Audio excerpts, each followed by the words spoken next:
So good afternoon, everyone. Welcome to our first Career Pathways guest speaker session of the spring semester. This semester, we are focusing our Career Pathways guest speaker series on the College of Education and Human Development.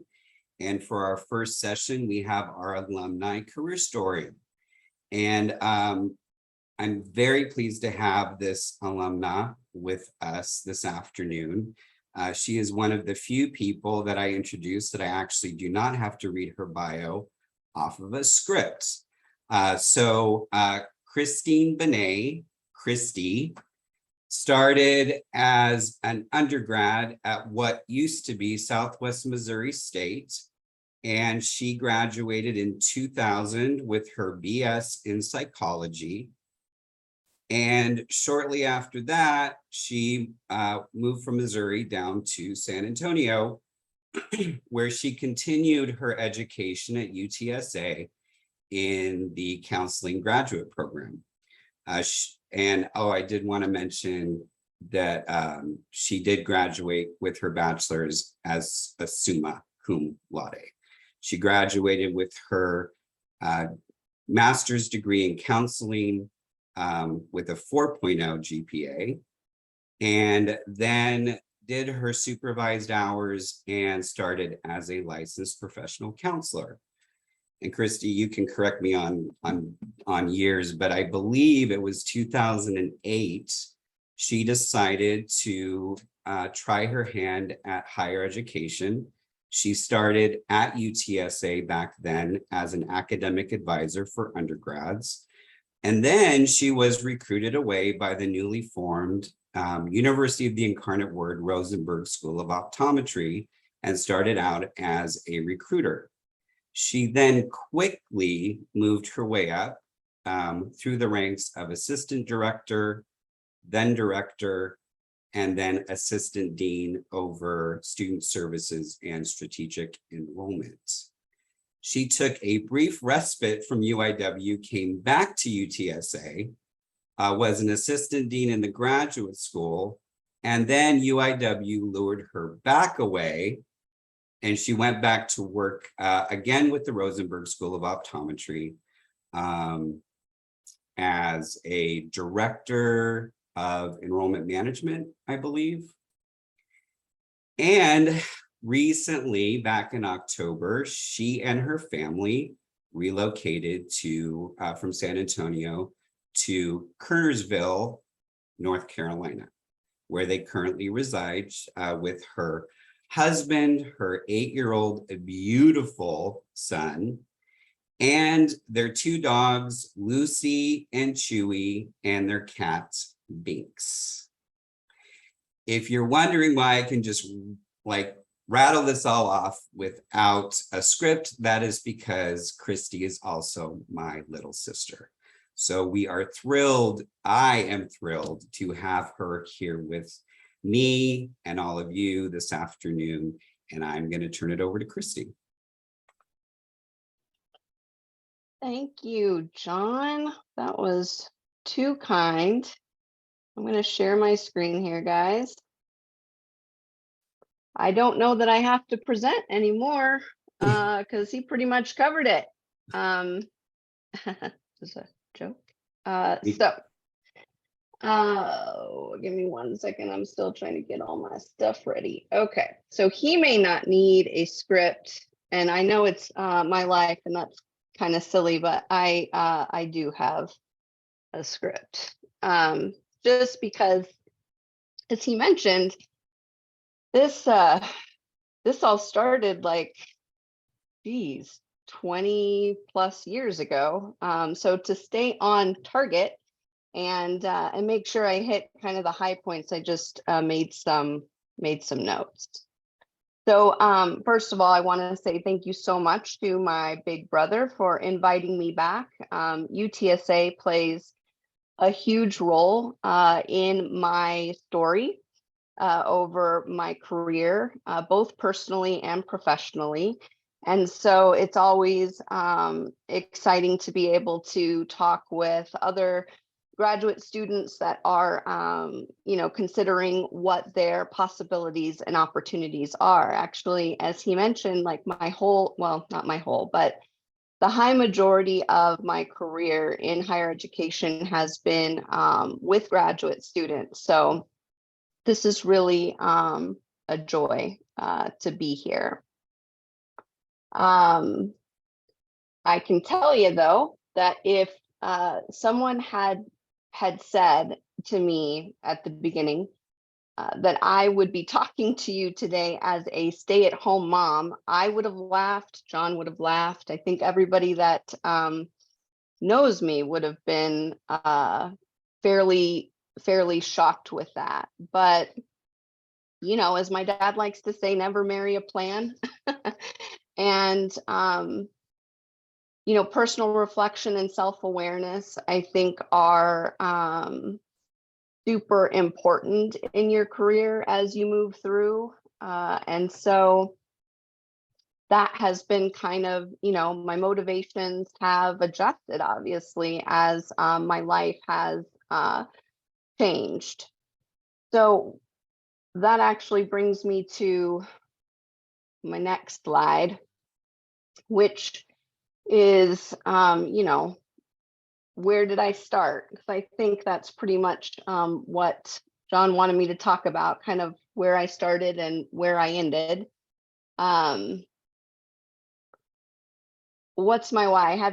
I'm guessing you guys have kind of heard this comment. I used to talk with my grad students about it a lot, because I think at a moment, and there will be many in your education and career, when you hit, you know, some self-doubt and some uncertainty, kind of knowing what your purpose is and why you're there is super important. And like I just said, that changes. It changed for me over time, but where I started, like where it all begins, I joke is, you know, I was an adolescent hormonal hot mess.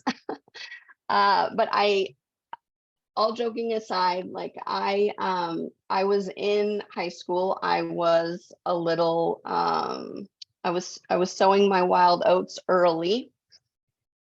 You can talk to my brother on the side about all of those fun stories.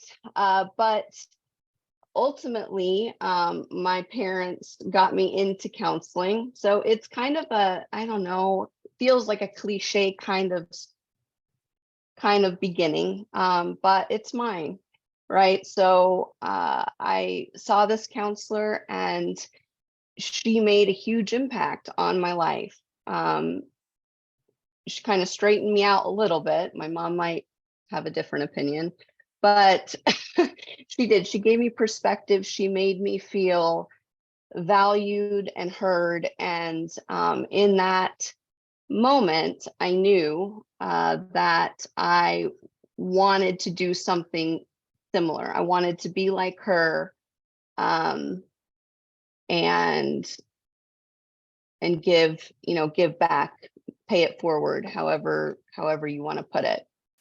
So I get out of high school, and John already mentioned that I, you know, kind of the trajectory, I guess, of my education and my licensure, and he was right on track. So I went up to Missouri. I graduated out of Tulsa Union, and went to what is now Missouri State, graduated with a bachelor's in psych. I did take a break between my bachelor's and my master's degree. And that break is a really important stop, I think, in my story and in my my career for a lot of reasons. It explains, I think, why I ended up in higher education, honestly. So we'll talk about that in a minute. And we'll also talk about my master's in counseling, and it's exciting that Karcher is here. Hello, Dr. Karcher, because I talk about you for just a minute, sir. And then I did complete my LPC, so all my hours for that, and that was a big accomplishment for me as well. So That's sort of the timeline. But let's go to that break, right? So I have my, I'm in Springfield, Missouri. Let's picture it. And I know that I feel ready. I'm pumped. I've gotten my degree. I was feeling so good about my education, my experience at Missouri State, graduated with honors, as he said. So, maybe overly confident would be the right word. And I jumped in, and I jumped into a job that I think, they recruit bachelor's students for, but arguably, maybe they shouldn't. So it was actually with Rural Behavioral Health. I was a low man on the totem pole, community support specialist, basically working with an adult population with severe mental illness, right? Access 1 diagnosis. And it was all, these individuals were in and out of crisis and in and out of hospitals. So I think this was arguably the toughest job in my career. I just, at that point, didn't understand the complexities of the lives that these adults had lived and were fighting for. And so, that was the first big lesson, was in this role about 9 months in, that the consequences of a mental health position is or can be, it's about to go dark, people, life or death. So, it kind of felt like I was in the back seat of a car that was somewhat out of control. I was trying to influence the driver to keep them on the road, but in the end, I did not have control. I did not have the wheel. So I say that because, again, I think this is a hard story to tell, but it's been long enough. And it does, it taints, I don't know, it explains my career trajectory. But as the title of this presentation mentions, there are a lot of paths to a successful, and I would throw in fulfilling life. So, I wouldn't change this experience at all. But 9 months in, I was working with a client. She had just been released from the hospital. She was in and out of the hospital pretty much her entire adult life. Again, I'm arguably no real skills here. I'm going off of kind of innate, knowledge, what I've learned in my psych degree. And then obviously I'm looking to my supervisors, the resources, the team around me to help me navigate this. And I'd like to say she was unique, but she wasn't. Most of my clients, and I think I had a caseload back then, like in the 20 to 30 range, is a lot when you're thinking about the kind of challenges this population has. So I, sat down and talked about her, reviewed her case a lot with my supervisors. But I really only had her on my case file for a few weeks, maybe a month. I went to find her one morning to take her, I don't know, to an appointment, check in. Actually, if I recall, we were trying to convince her to go back, to the hospital, because we knew that things weren't going well. But she was savvy. She knew what to say. She knew what not to say. So that tied our hands. It really had to be her choice, and she had no interest. I'm this kid, that has very limited shared experience with her. I mean, it was tough. So yes, went to find her, and what I found was a door ajar, glass broken, and she wasn't there. I was trying to figure out what was happening, and then one of her neighbors came out and let me know that she had in fact committed suicide the day before, and the police had come in and they had obviously taken her. So, I mean, it was devastating, and it, as I mentioned, colored the rest of my counseling career, at least when it came to mental health. I would say that you'd think that would have been the toughest moment. Actually, I think it was when I called her mom. We found next of kin in her contacts, called her mom. She didn't know. She didn't know that she had passed. So that, yeah. So, yes, that was also really traumatic, but it's still 20 plus years later stands out. She did know that she was going to, though. Like, she told me she knew she was hoarding her insulin, that she had had an awful life, and verbatim, this was for the best. And I think in that moment, I was just like, what have I gotten myself into? Like, it really affected me a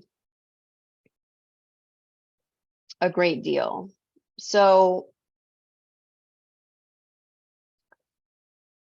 I was offered, so obviously there's a lot when something like that happens, and you're doing a lot of debriefing, and I think really Burl was trying to figure out if, we had messed up. Luckily, that was not the case, but I think another really important point here is that they offered me counseling.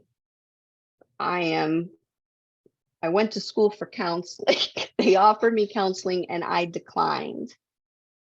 And that was not the smartest move.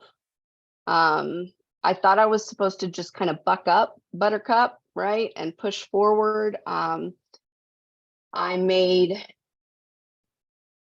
was a mistake in self-care that, in the aftermath of that experience had real consequences. So obviously I learned some lessons, but I don't necessarily think they were all the right ones now with some maturity and time, right? I learned that, again, careers in mental health carry great responsibility. And I was not ready. But what I thought I needed was just more education, which, I mean, I did, believe me. But I'm not sure that's really the main takeaway here. But that's where I was at that moment. So I'm like, okay, I was not deterred off of mental health yet. I think that, though, put me on the path. I decided best thing to do was to go back to school. So in that time, I became engaged. My husband and I, we met up in Springfield in Missouri, and we decided to move down back to well, not back. We moved down to San Antonio to be closer to my family, and with the idea that I would go back to graduate school with, a bit more of a support system. We had a ton of friends up there, but we just really felt like to get our feet under us and to kind of further our lives, it was best to get to a bigger city and more opportunity and all that good stuff. So San Antonio, here we come. My husband goes to work for USAA, and he is still with USAA, even from North Carolina. And I, go into a master's in counseling in order to really, I think partially to make sense of what had happened at Burrell, right? And to, I think, build my confidence back a bit, right? Like, and hopefully, I mean, the goal was to get licensed and keep going with my counseling career. Man, I absolutely loved my graduate program, and that love, and Dr. Karcher, who's here, and I'm so glad he's here because I have a whole little bit, as you guys can see, about him. He was a big reason why I loved my graduate experience. I was passionate about what I was learning. I was engaged, I was excited, but the graduate assistant position was the biggest reason. I was picked up by Dr. Michael Karcher on the SMILE project, the study of mentoring in the learning environment. And, I found a community within a community, right? I found like-minded people, and we helped each other personally, professionally, educationally. It made all the difference. I think that the great thing about working at the university while going to school, especially again, having worked with graduate students, I would tell them this a lot. If you can, not everyone can, they're, for a lot of different reasons. But if you can work at the university, I mean, the flexibility and the understanding is there. So it's much easier, I think, to navigate a graduate curriculum and be successful because you have that community you're invested in, and they're invested in supporting you. Karcher gave me a ton of opportunities through that experience, not just to help with the research, but I mean, obviously that was a big part of the job. But he also, he was so generous, allowing us on his publications, taking us to professional meetings for presentations. A great experience I had with him was a book chapter that we wrote we wrote together. I contributed, I think, but again, it was just a huge accomplishment for me, and he made that happen. And he had told me not too long ago, a few years ago, that he was still using that chapter, so that was pretty cool. So as a GA in graduate school, I learned that a mentor can make all the difference. And that, man, it just reactivated my love for higher education. And if any of you are going into higher ed as a career, don't forget that. I think I'm talking to the choir here, because obviously if you're here, you're engaged. I did not have a John Schaefer going to graduate school. I had a Dr. Michael Karcher, thank goodness. But not everybody, I think, really connects with their university, and graduate school's hard, and that makes it harder. So if you go into higher education, and you're working with students at any level, if you can encourage them to get involved and stay connected, I mean, that's, in my opinion and what I've seen, a key, foundational to student success. So after the graduate assistant position, I mean, I did that all through my college or my graduate career. And then, ooh, okay, lost my AirPod. Hopefully you guys can still hear me. Yes? You're still good. Awesome. So I then, continued. I mean, my goal was my LPC. So I went into counseling positions, right? Or positions supporting mental health in San Antonio.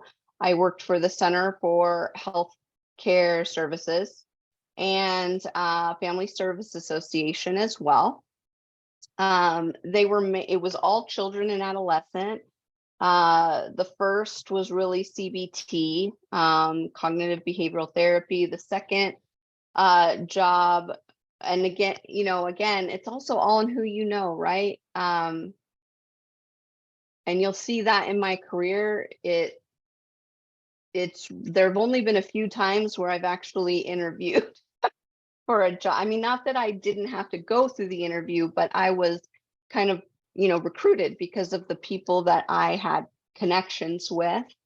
And family service was a good example of that. I was doing fine at the center, and I really did. Again, I enjoyed it, but we can't forget really what happened at Burrell, and I never totally handled that.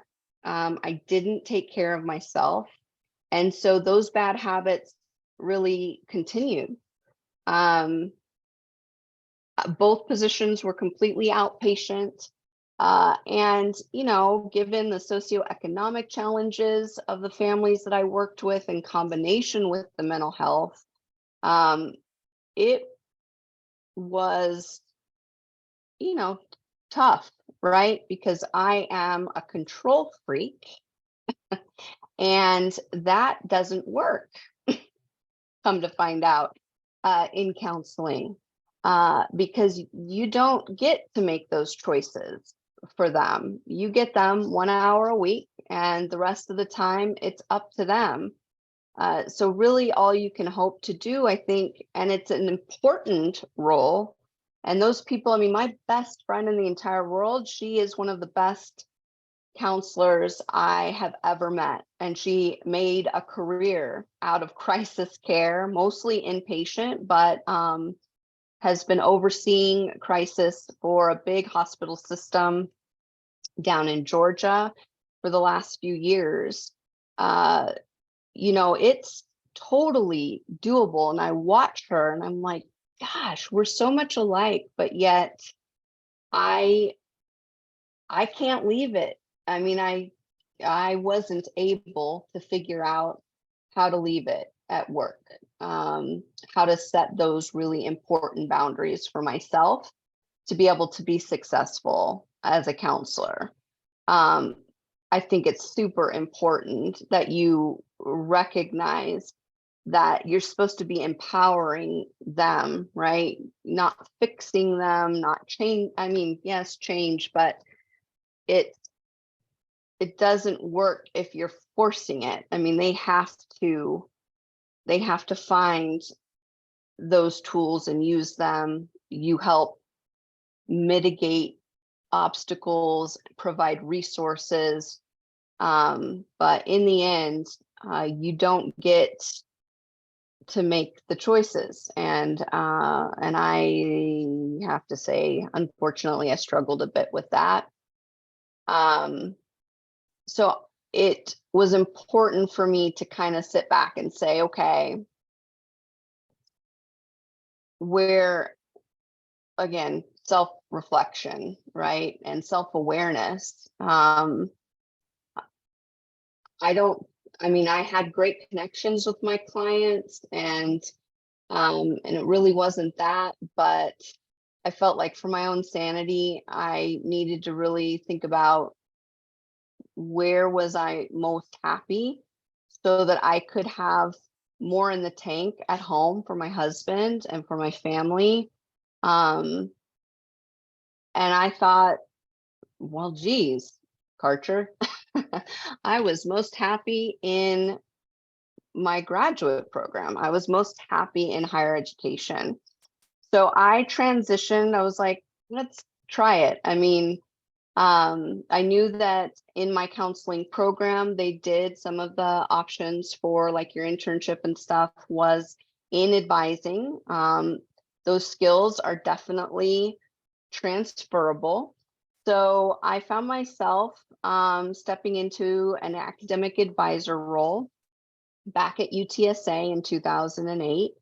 And I worked at that time at UTSA, they had something called CFAC, and that was the college's freshman advising center. So it was cool. It was, you know, uh, hard is not the right word, but there was a lot of information to know because we were advising students from all majors, all colleges. And then after their freshman year, they would move into the colleges for specific advising there. So really we were kind of handling core, making sure they had basics that they needed in order to be successful as they move through the program. And I loved it. And I knew higher education was a great fit. And that experience, there was a big team, loved who I worked with, and just really enjoyed watching these students transition into the program and be successful in that first year. And it's all in what you make it, technically advising, you could just come in and tell them what courses to pick and go home. I was hungry. I wanted to help. I knew what it was like to feel a little lost. I went off to college. My parents had actually moved down to Texas when I went to my undergrad in Missouri. I was on my own, and that's an uncomfortable feeling as a teenager. And so I really liked this idea that I was going to be able to help students in that position and kind of help them get their feet under them and be successful, hopefully moving forward. But as John mentioned, I was kind of requested interview for a position at UIW. They came knocking. Again, I knew the new director of admission that had just taken a position with them. And so there I go.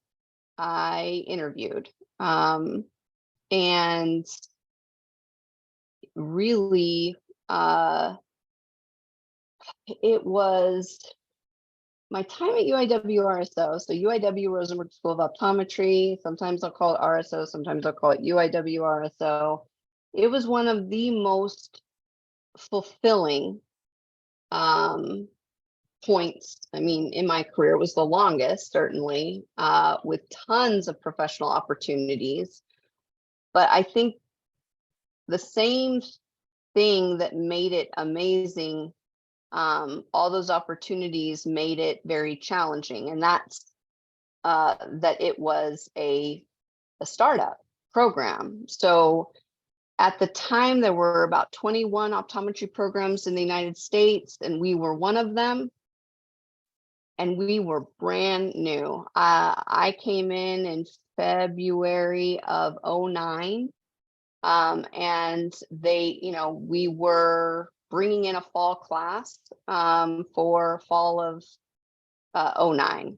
So a lot of work to do, and nothing was established. So I had, not just me, but there was only 5 of us, and that included the dean and the assistant dean. Okay, so there you go. Obviously, it's gotten a lot bigger at this point, but in the beginning, it was Henry and me and an assist. Well, yeah, it was Henry, me, and an administrative assistant, Libby, who is still a close friend today. And we just went for it with the assistant dean. We had to establish leads, inquiries, admissions processes, all of which are very specific to the health, to optometry. If any of you know about admissions and enrollment management in doctoral programs in the health professions, then you're probably aware that they all feel like their profession requires autonomy and very specific processes and procedures and opportunities for that career. So that extends to the admissions process. It was specific to OptomCast, the Optometry Centralized Application Service, and all of that. So we were, from emails to events to everything, nothing was there. I don't know how to put it other than to say, wow, it was a lot of work.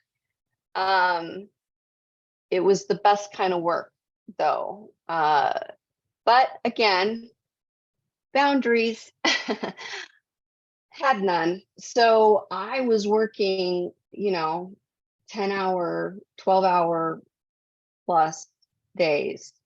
And we, researching industry standards for the optometry schools, building out whatever it was we needed to build out in that hour or that day, and then implementing it. I will say it gave me amazing perspective on the graduate student experience, from recruitment to graduation, and even alumni eventually. As John mentioned, I quickly moved up. If you can find startups, they're hard work, but if you're willing to put in the work, I keep saying it, but it's an amazing opportunity. I think I was really becoming defined by my career at that point. Like, yes, and I was going great guns. So I did move from recruiter to like assistant and associate director pretty much at the same time. And then in 2010 was promoted to the director of student affairs. And then honestly, they gave me the assistant dean title in 2014, but I'm not sure much changed. The director position is when things really, blew up as far as the amount of responsibility. And all of that just continued as the assistant dean. I think, because I'd been there from the beginning and I had been part of either leading projects or initiatives or supporting them, I really did know, I felt confident in pretty much every aspect of student affairs as we had envisioned it. But there was still a lot of work to do. That was like year 3 of the program. We were still building out, even student organizations, right? All specific to optometry. All of and the processes around that. We didn't use the main university for much at the time. So it was a big lift for sure. I think some of my biggest accomplishments there, I had the opportunity to lead student affairs through the final few years of a very grueling accreditation process. And it was a major highlight of my career that we received full accreditation with no recommendations at that final meeting. And I can tell, I mean, again, without going into a ton of detail, too late. There were a lot of ups and downs in those first 4 years of the program, leadership changes and all of that. So flexibility, accountability, and personal motivation were really, helped me through all of that. I also had the opportunity to write a grant to help improve diversity within the applicant pool and program at UIWRSO. We were awarded a $156,000 grant, which I'm proud of, and from the Texas Higher Education Coordinating Board. And I'm pleased to say today, I mean, we were doing pretty good at that point, honestly, but today we're considered one of the leading optometry programs in the US with our with the diversity of our student enrollment. Within the continental US, we're number one. And I think that's important to shape, optometry, healthcare in communities across the US. So we were excited for that. So, I mean, it was an all-consuming position, and there was never a day where I was, where I didn't have 20 things, 100 things to do. But I looked at everything as a potential recruitment opportunity. I think that's, where my headspace was, either directly or indirectly. Everything that you do in your program, from the faculty to the staff to the student, we all reflect on that program and its reputation.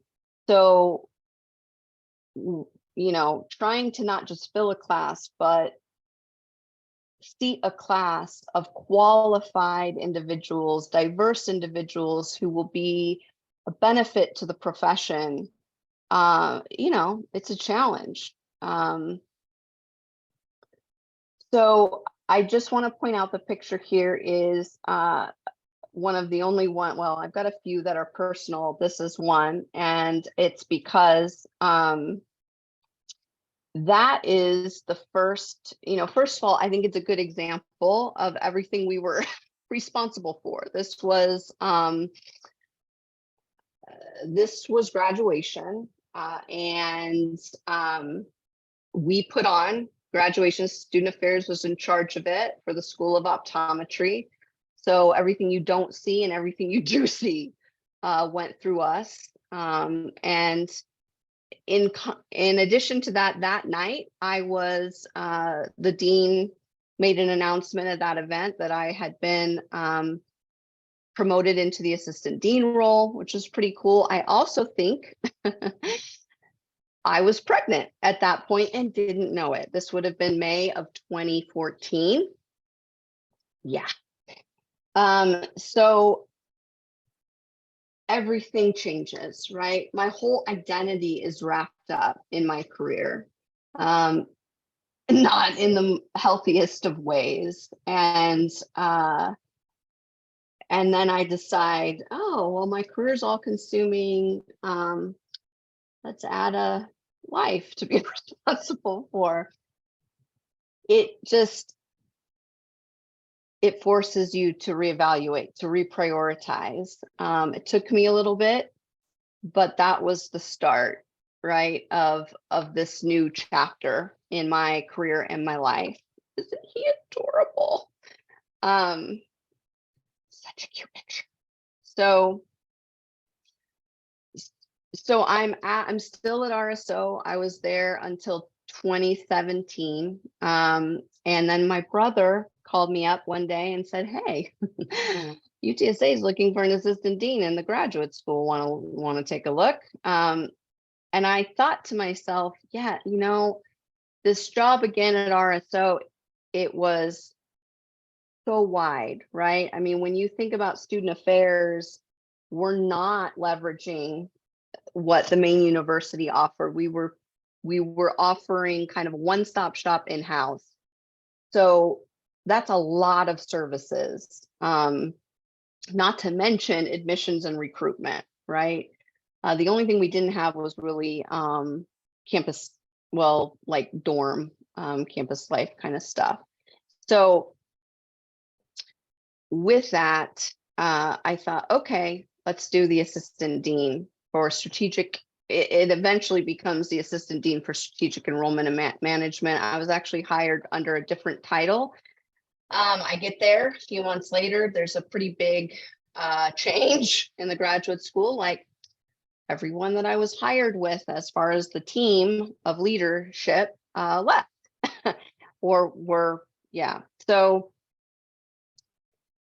it was a challenging moment because I think in my mind, I went there, I was excited because this is my alma mater. I love you guys. I'm a road runner, beep, beep, right? I mean, come on.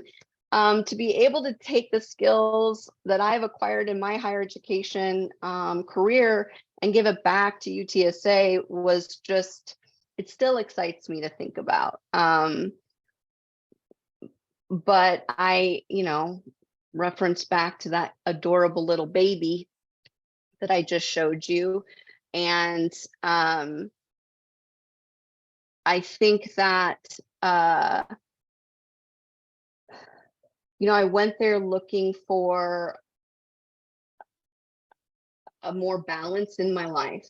And I knew within about the first 6 to 8 months, 9 months or so, that either I needed to dig in like I did it at RSO, because there was a lot to do, or I needed to go and reprioritize, and that's what I did. Right, I took a step back, as difficult as it was. I know that some of the team is on here this afternoon, and that's so touching. It was a great team environment. Everybody was willing to pitch in and support. Everybody seemed to understand that this was a weird situation to be in. And we all worked together to kind of push through. I have, the graduate school was an amazing experience. It did teach me a lot. But it also showed me that, wherever I go, there I am with those crappy boundaries. And I needed to kind of right my own ship a little bit. So UIWRSO did pull me back, but I took a step back. I went back as a coordinator, actually, John, not as a director. And so those first few years back were great. Then the pandemic hit, but even that was super cool. I mean, I think not the pandemic, but the pivot, everything. I mean, the fact that I'm talking to you guys right now, from my home in North Carolina, right? I attribute a lot of that to kind of how higher ed responded to COVID. And it, gave me, actually, in those first few years, some great balance, because I was able to work from home and be there for my little one and all that good stuff. Eventually, though, my husband took a job with USAA that brought us to North Carolina. So, it was hard to leave, but ultimately, I think that I helped kind of, build out programming there, which I love, and kind of take them, another step forward with their strategic enrollment, and with especially their digital recruitment. So I'll end with kind of the lessons learned in my leadership and life in these roles. I mean, obviously that's meant to say stuff, right? But know your stuff. It made me a good leader that I could understand what my team was going through. And I wanted to understand. It wasn't like, oh, I've got my stuff, you've got yours, good luck, right? And I've been under leadership like that, and it's not so much fun. So I think it's important that you know what you're asking your team to do, and you be able to contribute to it. Leadership's all about critical thinking, problem solving. No one was ever there telling me what I needed to do next in those, especially those executive leadership positions. So it's all in what you make it. Obviously, accountability is really important. You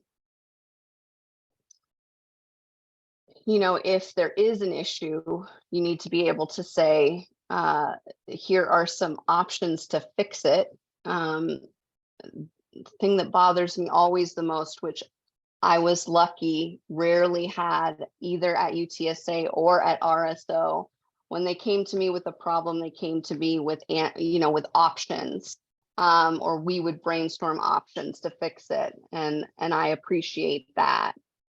And then lastly, I'd say emotional intelligence is really key to any great leader. I'm still working on that whole boundaries thing. That's definitely part of it. But, self-awareness, knowing your strengths, knowing your weaknesses, some humility is good.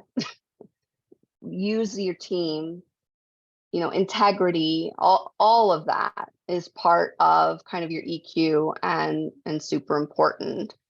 Ultimately, I decided that this is where my heart is at, and I'm loving my life in North Carolina.